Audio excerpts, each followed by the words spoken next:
Hey, what's up, guys? Coach Chris here with another episode of Ask Coach Chris. This is actually our second episode, and I'm glad to be doing this. This is actually shorter than in 1 week, right? Because the questions came back in, and I wanted to make sure that I started to answer those questions as soon as possible. And today, it's a beautiful day here at Impact Performance and Fitness. I'm outside enjoying this beautiful weather before I get into an upper body workout. I just wanted to answer Karen's question. Her question was, what can I do for her, right? This is her situation. She works 12 hours a day, right, and they're overnight, and she's having issues with energy levels. She wants to figure out how to boost her energy levels.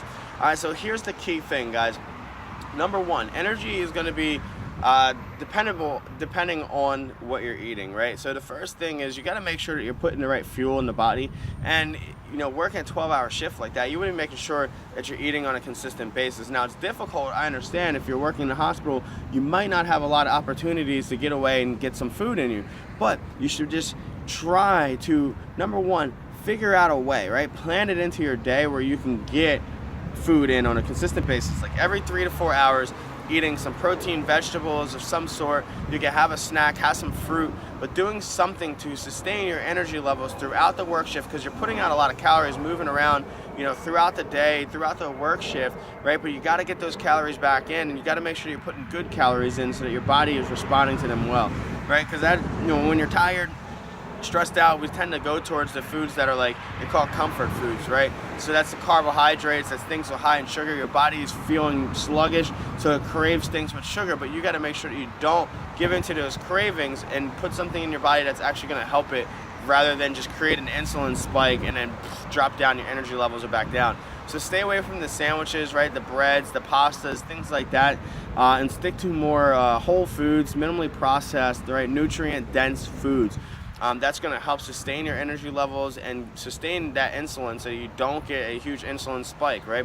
We want to have a nice, even, flat line of insulin secretion after our meals, and by eating a lot of carbs and sugars and pastas, sometimes it goes up and then causes our blood glucose to drop way down, and that's that energy level dip that you're experiencing most times when it comes to our food. Now, the second one is creating a routine that can work for you. So if you're doing 3 days of 12-hour shifts, right, there's 4 days a week that you should be trying to figure out which days are going to be my workout days. Now, if your schedule stays the same, then it's going to be awesome. It's going to be easy for you, right?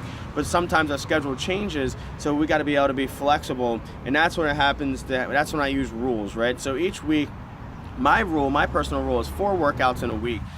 So it could be anywhere from a strength building workout to conditioning. I try to get 2 and 2, but sometimes I don't. Sometimes I mix strength and conditioning in, and that's a different story.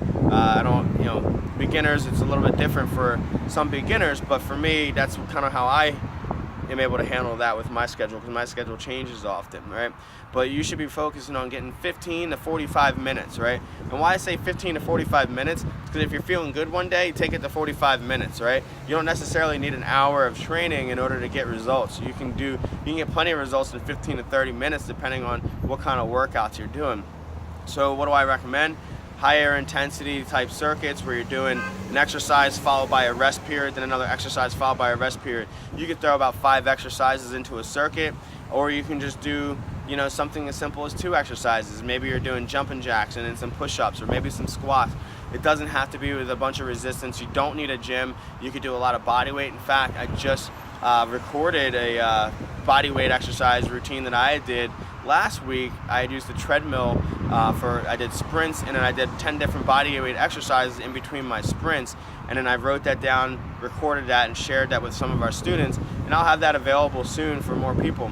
But really, it just comes down to creating that routine, creating good habits, and committing to that. So if you have any other questions, I'll be happy to answer them. Thank you again for tuning in to Ask Coach Chris, and I'll see you next time.